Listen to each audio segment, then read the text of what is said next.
Hi there. You're listening to English Podcast for Beginners, your friendly guide to learning English step by step. Let's learn, practice, and grow together. Welcome back to the deep dive.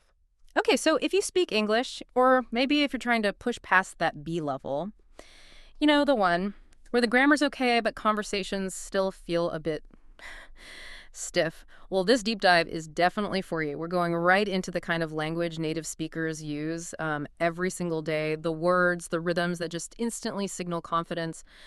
Fluency. Our mission today is pretty simple. We want to give you a shortcut to sounding, well, more authentic when you speak. Yeah, we're really targeting that invisible wall, aren't we?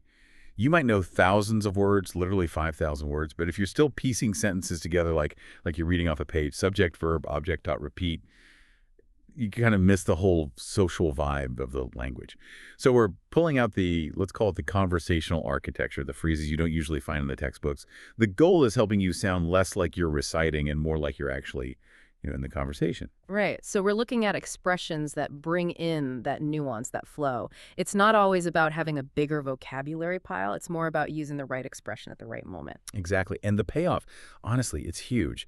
Two main things here. First, it's practical understanding. These phrases, they make up, maybe 80% of casual chat. So you finally get movies, streaming shows, those quick chats, buying coffee. Second, and this is maybe even bigger, it's connection. Using these kinds of phrases builds instant rapport. When you navigate a conversation smoothly, it boosts your own confidence, sure, but it also makes the other person feel more comfortable. Yeah, I think one of the biggest traps for learners is thinking fluency just means perfect grammar. But if you sound too formal, even if every verb is conjugated perfectly, you actually create distance. Like the difference between saying, I am considering the question versus, let me think about it. It's massive.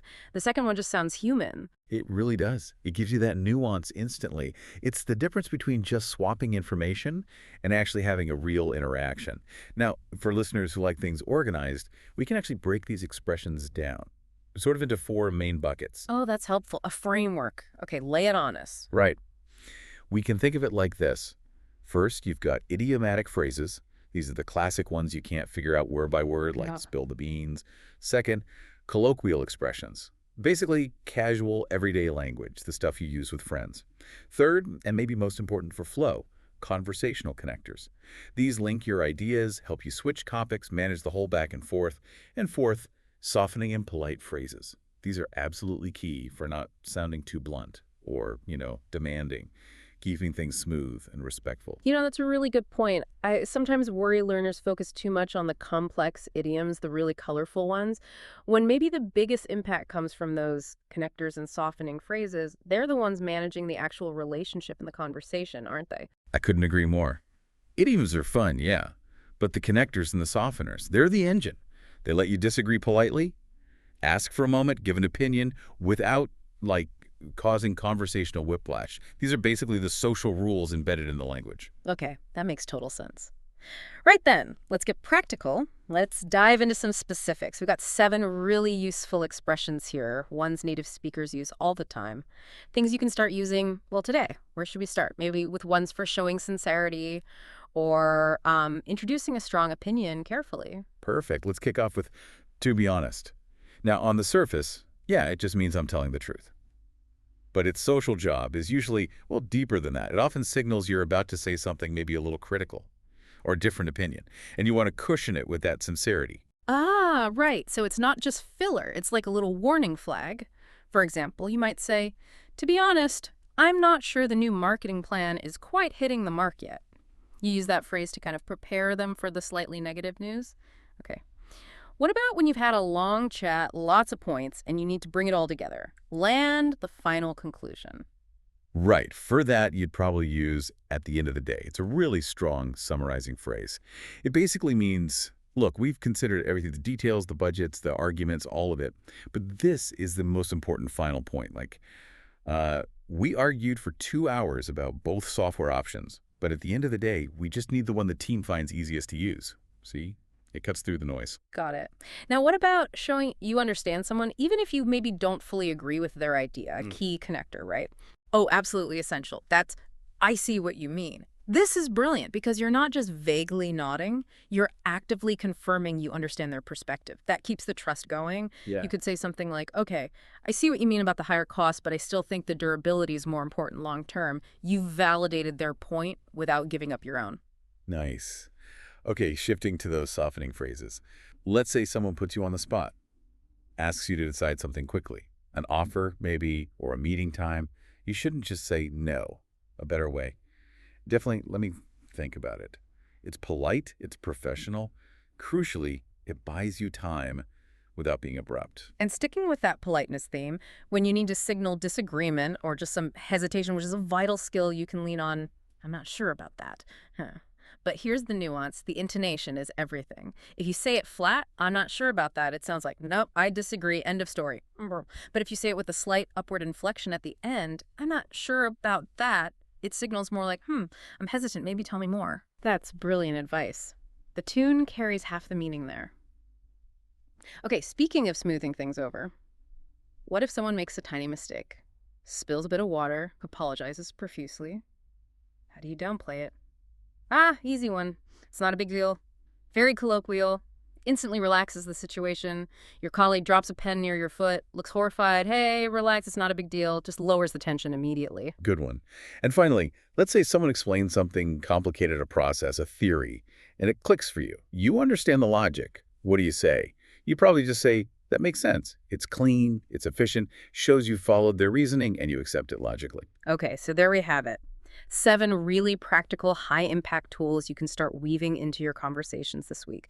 Now, knowing what to learn is one thing, but how to actually practice? That's the next big step, isn't it? The strategy seems simple, but I guess they need consistency. Absolutely. And the first step might sound a bit backward. Listen more than you speak, especially at the beginning. You really need to absorb the rhythm, the context, how these phrases actually land in real conversations before you start trying them out yourself. Yeah, I remember when I was learning another language, just listening to casual interviews or even comedy shows helped so much. Yeah. Because they're just packed with these natural connectors. You hear exactly how people use them in that quick back and forth. And that flows right into the second strategy, practice shadowing. Yeah. Which just means listening to a native speaker and then immediately repeating what they say like you're their echo. It forces your mouth and brain to mimic the right tone, the stress, the rhythm, all those musical bits we talked about. Third, and I know people hate this one, but it's so important to record your voice. It can be uncomfortable, yeah, but it's really essential. You have to hear how you actually sound, not just how you think you sound. I remember working with someone who swore they were saying schedule perfectly, but the recording showed they were dropping a sound. You just can't fix what you don't hear. Oof. Brutal but necessary advice. Okay. And this fourth point feels like a big one, especially once you're past the basics. Avoid direct translation.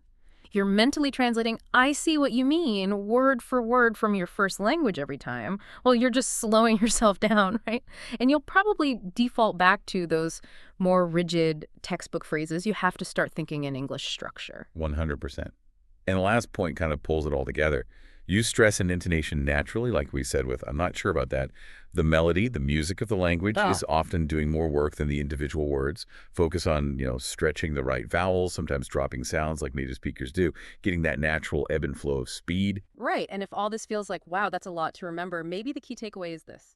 Fluency isn't a sprint. It's more like a marathon, built on just doing a little bit every day.